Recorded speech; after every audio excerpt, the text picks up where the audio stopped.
Welcome to the Charlotte CBMC podcast, a series of candid conversations with area business and professional men. In this series, you'll hear how CBMC has connected businessmen to God, His Word, and each other, equipped them to grow and become godly leaders at work, in their community, and at home.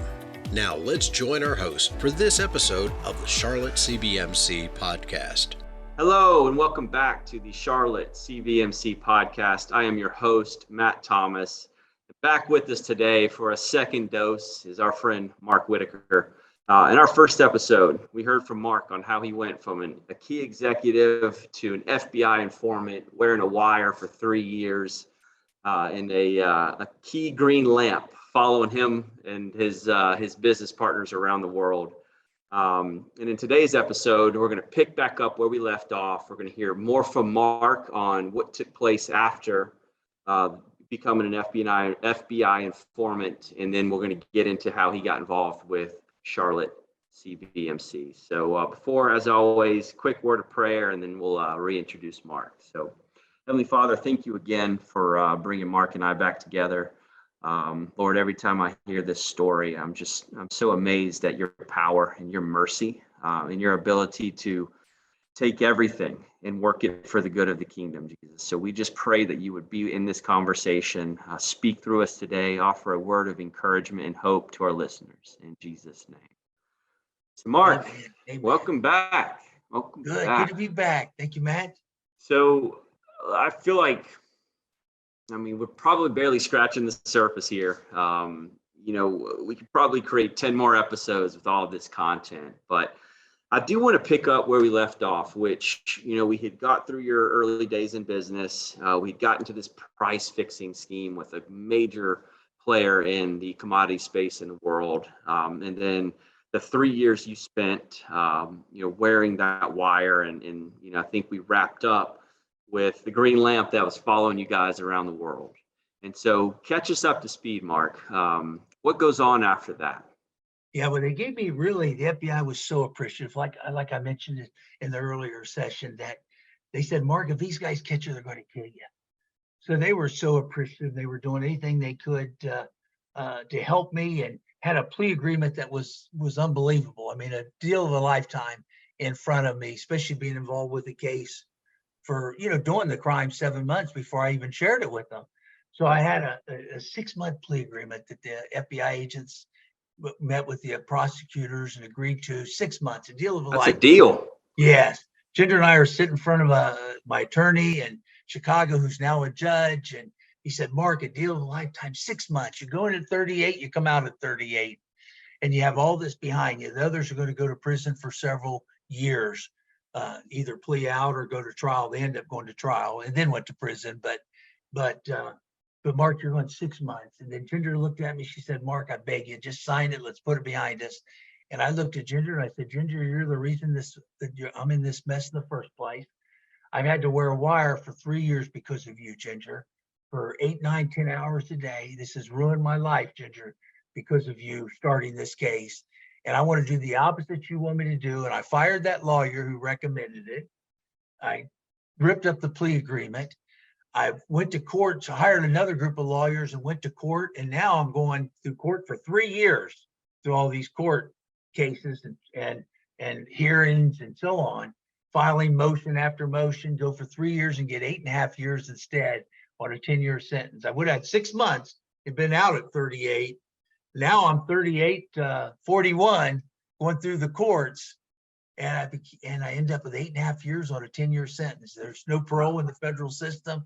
You got to do 8.5. So now I'm going to come out at age 48 instead of 38. And I was so depressed. I wrote a letter to Ginger and my kids, and I tried to kill myself. I was hopeless and helpless and couldn't imagine going to prison for 8 years. I said, I'm probably not going to have a family when I get out. Who's going to hire me when I get out? A convicted felon, even with a Cornell PhD, you're a convicted felon, 8 years in prison. I felt like life was over. I really did, and tried to take my own life. I was hospitalized for about a month, treated for post-traumatic stress disorder and some of the things that happen when you wear a wire for 10 hours a day for 3 years and try to take your own life. And Judge gave me a few months to get back on my feet before I had to go to prison. And a guy reached out. He read about me. His name was Ian Howes from the Raleigh, Chapel Hill, Raleigh, North Carolina area. And he was CFO of a biotech company. He also worked for CBMC, Christian Businessmen Connect. He was a volunteer, discipling guys through CBMC, involved with a weekly group and discipling guys using what they call Operation Timothy. And he reached out and he said, Mark, and this is a month after I attempted suicide, a few months before I went to prison. This would have been September 1997. And he said, Mark, prison is going to be the beginning of your life, and you're going to find your true purpose in your life with the journey you're ready to start. And I'm hearing that, and I'm thinking, this is the craziest thing I ever heard. This is the beginning of my life. And I'm about ready to go to 8.5 years to prison. And I said, Ian, how do you do that? And he said, well, I'm going to introduce you to God. I'm going to introduce you to Jesus through this study called Operation Timothy that starts off, what's the purpose of your life? Is the Bible credible? And I tell you, I was looking for hope. This was a month after I attempted suicide. And I told him this. I said, look, I've been going to church with Ginger. I've been going to church with my parents as a youngster. They forced me to. I've been going with Ginger and my kids. I already go to church. I know who God is. He said, no, Mark, I'm not talking about just knowing who God is. He said, I'm talking about building a personal relationship with Jesus. And he said, I'm telling you, the study that he'd take me through called Operation Timothy, first time I ever heard of it in my life, first time I ever heard of CBMC in my life. Sure. He said, I'm telling you, Mark, it will change your life. It will change your life and change your life forever. And I was looking for hope, about ready to go to prison in a few months. And he started spending, he said, normally he spends about an hour a week for a couple of years, but he said, 7 months, you're leaving for 8 years. So we got to really pick up the pace here. So he spent 5, 6, 7 hours a week with me, going through Operation Timothy. What's the purpose of your life? Is the Bible credible? Who is God? I mean, it was, and it started giving me hope. But I tell you, during that whole time, it gave me hope where I didn't want to take my own life, where I did see that maybe there's some future here, that maybe I could survive this. But I still, from surrendering, I couldn't surrender because I had those 8 years of college that said, God does not exist. God does not exist. Evolution and Big Bang Theory and Darwinism. And but I tell you, Ian planted such an important seed that gave me hope. And then when I entered prison, like I said, looking with a lot more hope, not a Christian yet, but a very important seed planted.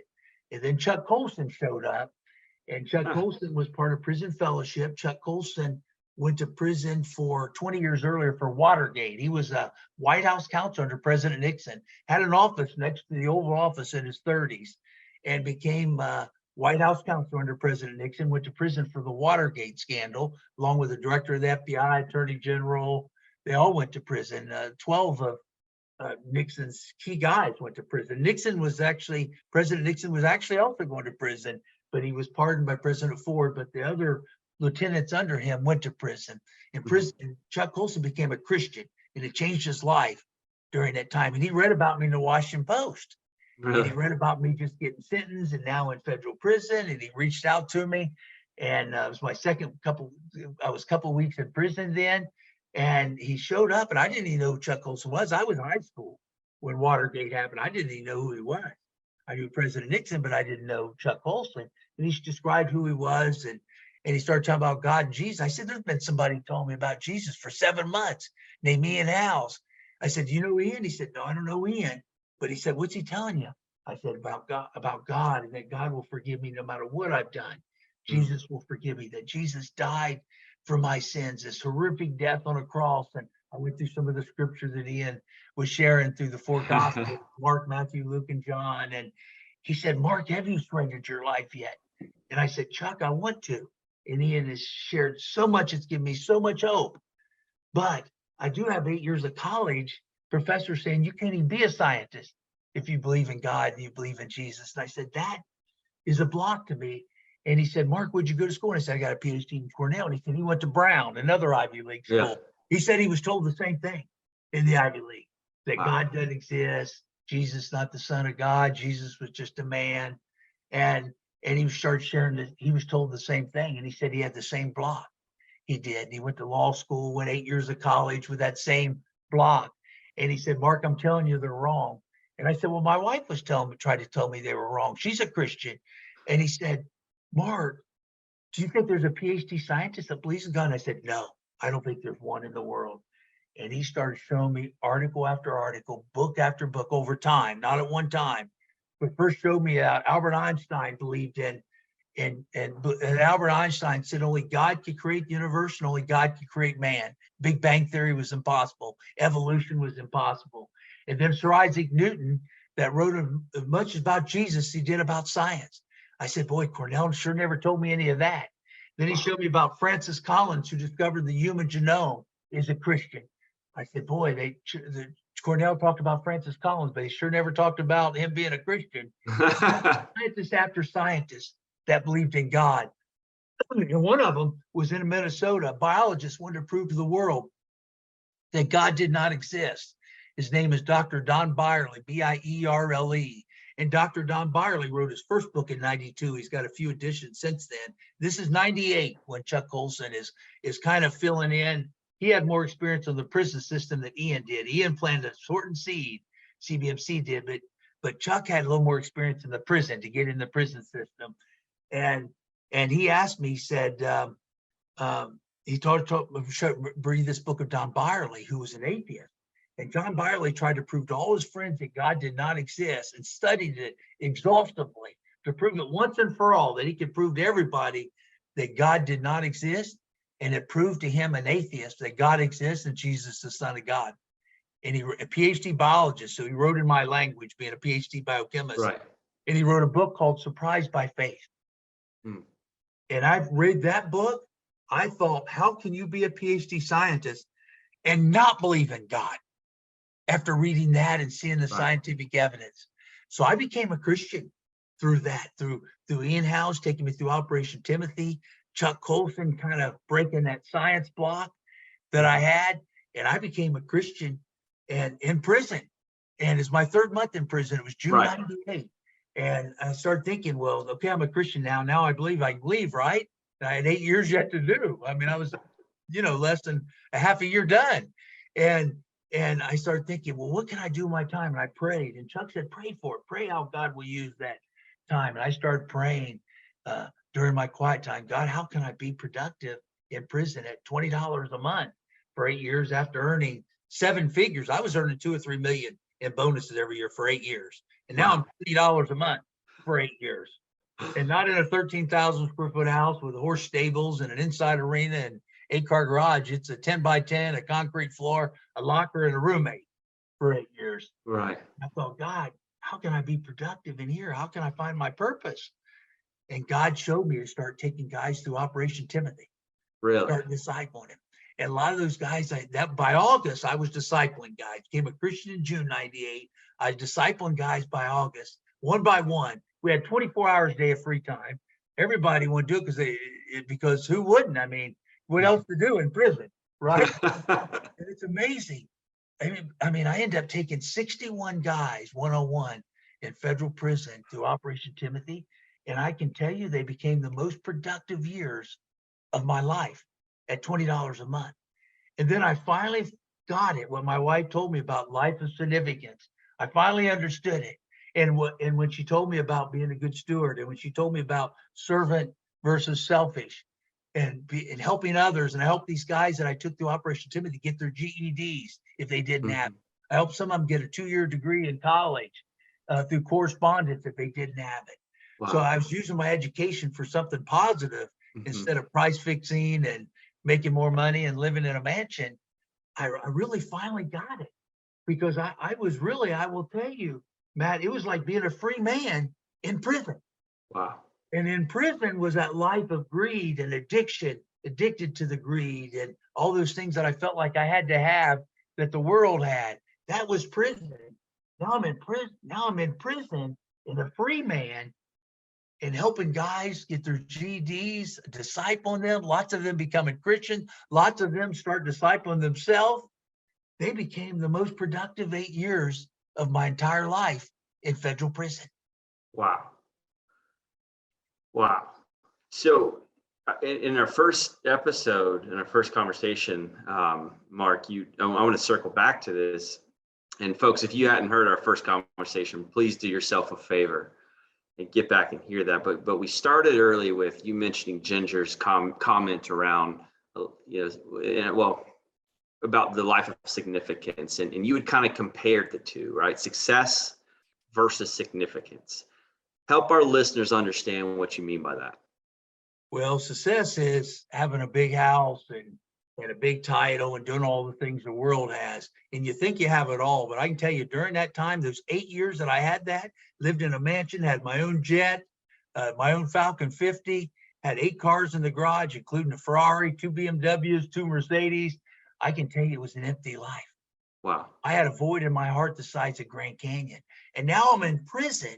And for the first time in my life, helping someone else besides myself, and helping someone else, and it was a life of significance.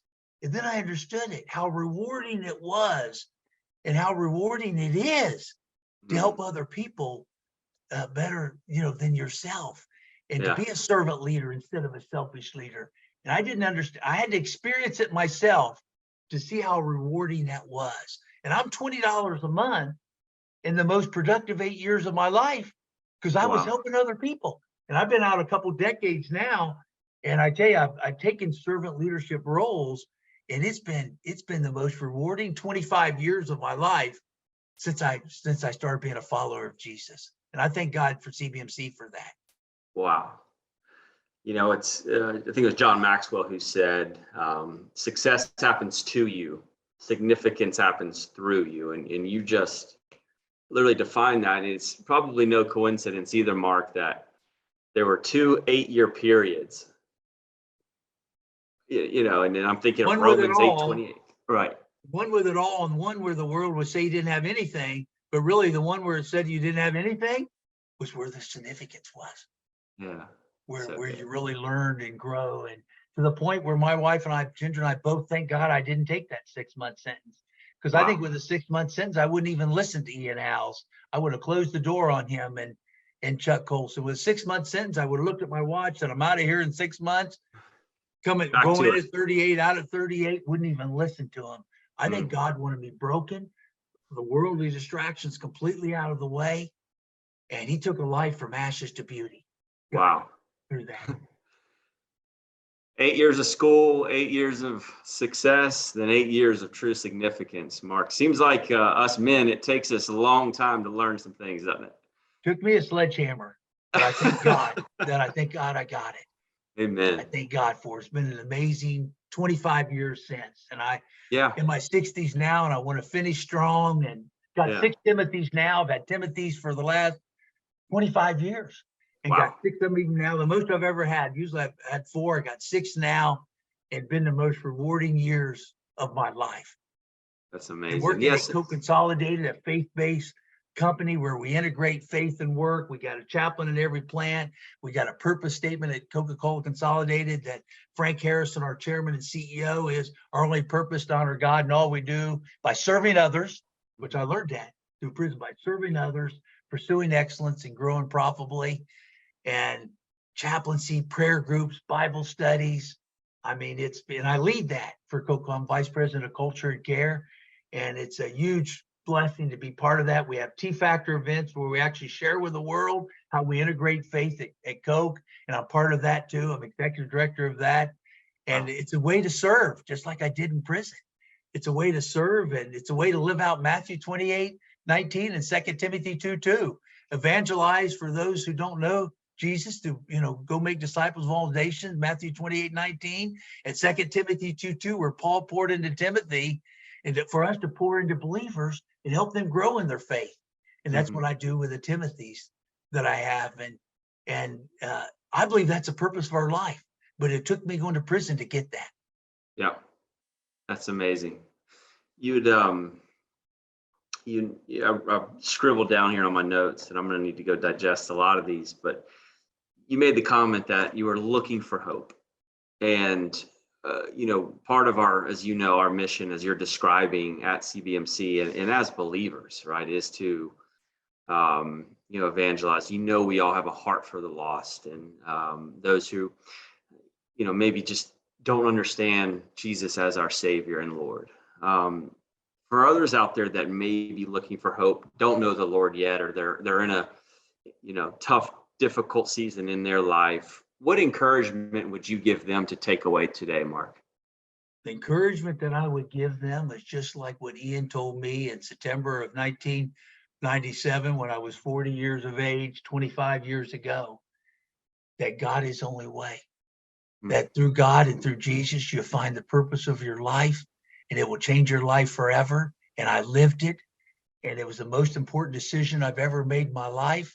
And I have zero doubt. I'm a PhD scientist from Cornell University, and I have zero doubt God exists and Jesus is the Son of God.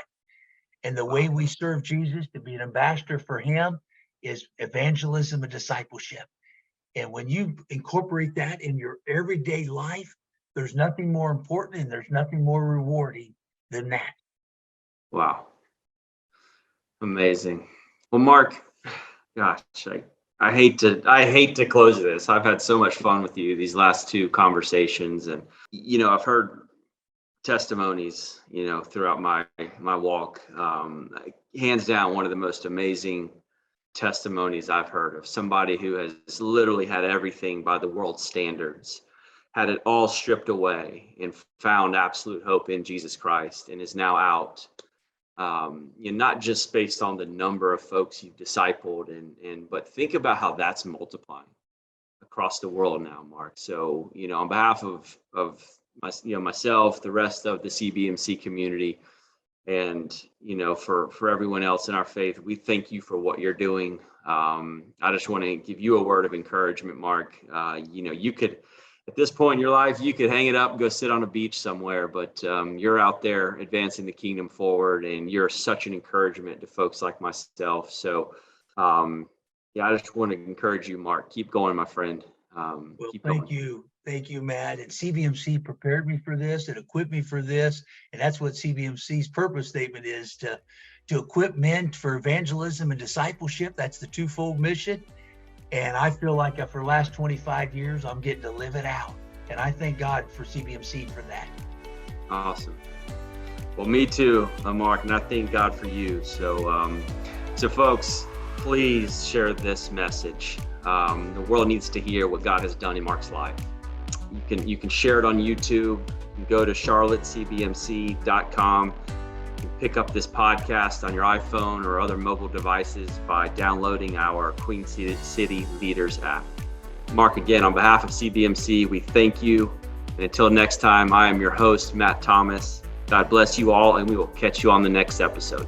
We hope you are blessed and encouraged by this episode. The Charlotte CBMC podcast is also available on the Queen City Leaders app. Now you can easily listen or watch and share these inspirational podcasts with others. Download the app at the Apple App Store or Google Play. For more information about Charlotte CBMC, simply type in the browser address line charlotte.cbmc.com. That's charlotte.cbmc.com. There you'll discover free resources to deepen your faith. Connect to one of the area's C3 groups that meet each week. For business owners, discover the Trusted Advisors Forum, where you can meet with other business owners and discuss how to grow your business spiritually. Finally, you'll learn about Charlotte CBMC sponsored events like the Queen City Leaders Summit Series. Please subscribe to this podcast so you'll know when new episodes are available. Like and share this podcast with other men and help us spread the good news of Jesus Christ throughout the Queen City. Join us again next time for a new episode of the Charlotte CBMC podcast. May you have a blessed and productive day working for the Lord. Thank you.